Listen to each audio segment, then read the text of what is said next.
Here we go. We have the heavens above and the earth below, and we're going to have two forces that act on us throughout our lives, and we see it in nature, we see it in architecture, building, business, social dynamics.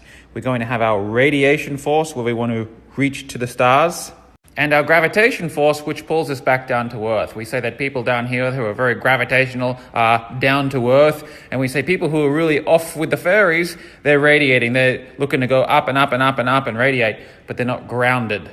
So if you have one without the other, you have an extreme. So people off with the fairies, often we think, they don't have their feet planted on the ground. They're fucking not grounded. But then the people down here who have no longing to shine or to radiate, we say that they're really dense. But now think about this. What happens if your radiation force and your gravitation force was balanced and equilibrated? You would have levitation. The forces would cancel each other out and you would have levitation. Now you want to go through history and find out all the people who worshipped levitation. In just about every religious construct for the last 8,000 years, levitation was something thought of very highly. Now, some people really buy into the fairy tale. There was some motherfucker who was just flying around like fucking Superman. I don't really buy into that, and I think that the truth is much more magnificent than the fairy tale story. Some motherfucker walking across water. By the way, not just your religion has a guy walking across water.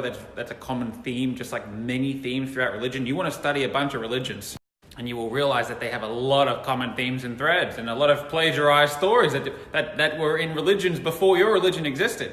So if you're into the common ones, you want to look at religions that predated that, and you'll have your mind blown apart. But throughout the ages, the masters and the gods and the dense fuckers, the down to earth people, and people who were off with the fairies, those two extremes never really mastered their life, and so they looked up to people who had levitation. And it's not because they were floating along the river here to get to the golf course without taking a boat. It's because they had mastery of their life, because they had an equilibrated mind with presence. Let me show you something. This is what a lot of people do in finance. Here's my financial strategy if I'm off with the fairies. Bitcoin. Had a guy here recently in Australia who got 2 credit cards. He maxed out 2 credit cards on cash advance, the highest interest you could possibly think of, and bought Bitcoin at 20,000 Australian dollars a pop. He is feeling a little uncomfortable now. I said to him here on Instagram DM, I said, why did you do that? He said, well, that's the next big thing. This is the thing. This is the future. And he told me all this really glorified view of Bitcoin. So I said, okay, were you grounded in that decision? I said to him, what's the 20-year track record of Bitcoin? He said that there is none. Doesn't exist. I said, well, okay, well, what about the wealthiest people on earth, the money masters today? What do they think about Bitcoin? They don't really like it. And I said to him, well, you must have laid some cash buffers, some cash foundations. You must have some liquidity in the bank, right? For your peace of mind, for your security, for your emotional stability. No, I didn't think about doing that. I said, okay, that's interesting. And I said, well, maybe you're a sophisticated investor. You've done this before. You've got a good track record of your speculations, right? And you've made a bunch of money from betting on this kind of stuff in the past, right? And he said, no, I've lost money doing this. And I said, oh, golly gosh. Well, look, the final thing is you must have a nice net worth, because I assume if you're going and getting credit cards and betting on things, then you got a nice little net worth cushion there. No, I have a negative net worth. This particular guy was completely off with the fairies. He had no grounding. He wasn't grounded. And so I want to convey this, because golly gosh, it is common. You need to get this.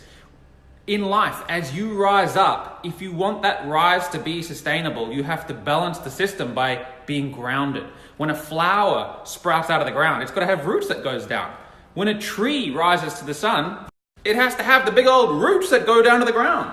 The leaves go to the heavens, they go to the sun, but the roots have got to go down to earth. If you don't have both, the tree will fucking fall over. Imagine a big tree with no root system. Imagine a building without pillars. In fact, in architecture, there's a ratio between how far you go up and how far you got to go down into the ground. Build a big building high, you got to go down into the ground first. So we know this in biomimicry, in biology, in nature, in architecture.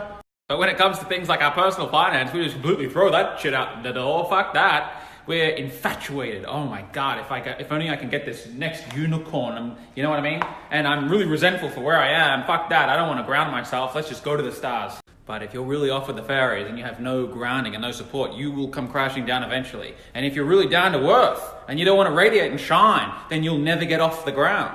Either extremes leaves you with a disempowered life, and you will worship someone who have a more balanced and equilibrated mind in that particular area. And you'll think, well, how the fuck do they do it? They just seem to just do it so naturally. It's because they're fucking balanced with radiation and gravitation. They're not dense fucks, they're not off with the fairies, they're grounded and strategic and methodical. And they know probabilities, and they know the numbers, and they know the risks, and they know the hurdles, and they've managed the risks. And they've got strategic game plan for every single thing, and they've got contingency plans. The people get the results are smart. And before all the crypto bulls come and attack the story, I'm long on Bitcoin. I'm not negating the use of it, the purpose of it, even the future of it. I'm just saying there's a foolish way to do it and a wise way to do it. I've been in this game long enough, and I've seen thousands of case studies now to realize that it's not just about the growth. It's not just I bought here and I got out there. That's a very small component of what makes a difference in your life. It's the volatility. It's the volatilities in life that pull you out of presence. And then your finances. If your net worth is doubling and then halving and then tripling and then halving and then going to zero and then doing this, it is very stressful, and you won't have a good time. You'll be stressed in life. This is Nap. Good afternoon. Hello. Thank you for everyone who has offered to pray for me today after today's talk of religion. I really appreciate that. Understand that the stuff that I teach is not designed for a lot of people. I am very aware that when I talk like that, I am going to outcast 84% of humans on planet Earth who believe differently.